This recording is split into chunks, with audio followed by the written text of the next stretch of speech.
Hey everyone, today I'm going to be showing you the Gömbock, the world's first self-writing shape.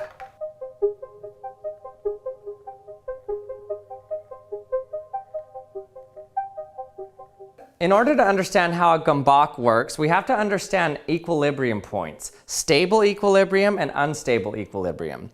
For example, this is an unstable equilibrium. You could, if you got everything just perfect, balance an egg on its end, but it's really hard to do. So this is called an unstable equilibrium. And what happens in the unstable equilibrium is it always falls over and it goes to a stable equilibrium. So on its side, the egg is at a stable equilibrium. So we have an unstable equilibrium, stable, and stable. For a cuboid, we have something similar. So we have stable, stable, stable, stable. This is stable. This is stable. But on every corner, we have an unstable equilibrium. So the question is, what's the minimum number of equilibrium points you can have on a 3D object? Well, in 1995, a mathematician named Vladimir Arnold proposed that there's not a 3D object that currently exists that has less than 4 equilibrium points. Meaning if you add the stable and unstable equilibrium points, you'll never find an object with less than 4. For example, you can have this object here, which seems like it only has 1 equilibrium point. You can put it up top like this, and it rolls over and ends up stably upside like this. But this isn't just 1 equilibrium point. This is actually at least 4 equilibrium points. We have 1 stable equilibrium, 1 unstable here, 1 unstable here, and 1 unstable here. So that's 4 equilibrium points again. But one Hungarian mathematician named Gömbock, who actually named this shape, the Gömbock, he tried to prove that this object can exist. And what he did is him and his wife collected a bunch of pebbles and he just rolled them on the ground and saw how many stable and unstable equilibrium points they had and saw if he could find any that had less than 4. And unfortunately that failed. Eventually though, they were mathematically able to find a shape that existed that had only 2 equilibrium points, 1 stable equilibrium and 1 unstable equilibrium point.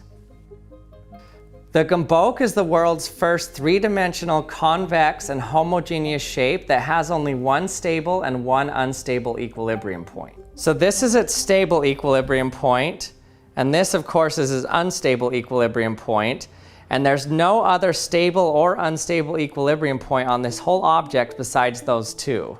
Now you may have seen something that always pops up like that. There's toys that do this. But the cool thing about the Gömbock is that it's a homogeneous shape, meaning that it has the same density throughout the entire object. So basically if you were to make an object that doesn't have the same density throughout it, for example, if I just put some weight on this tape roll here, this will easily always right itself.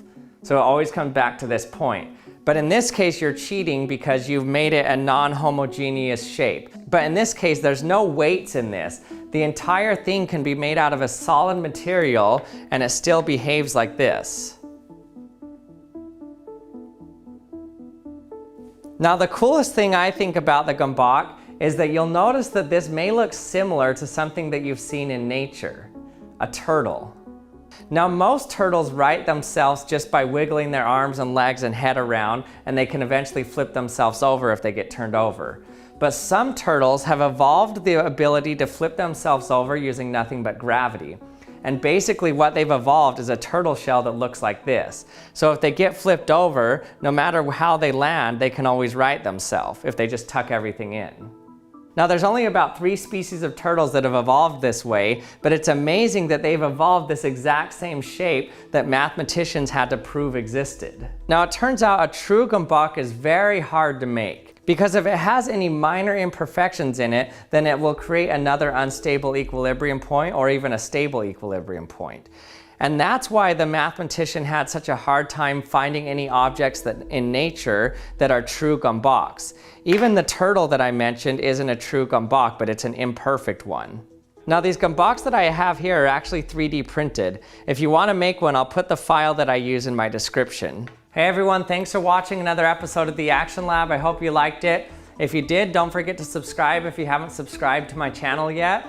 And you can also hit the bell so that you can be notified when I release my latest video. And thanks for watching, and I'll see you next time.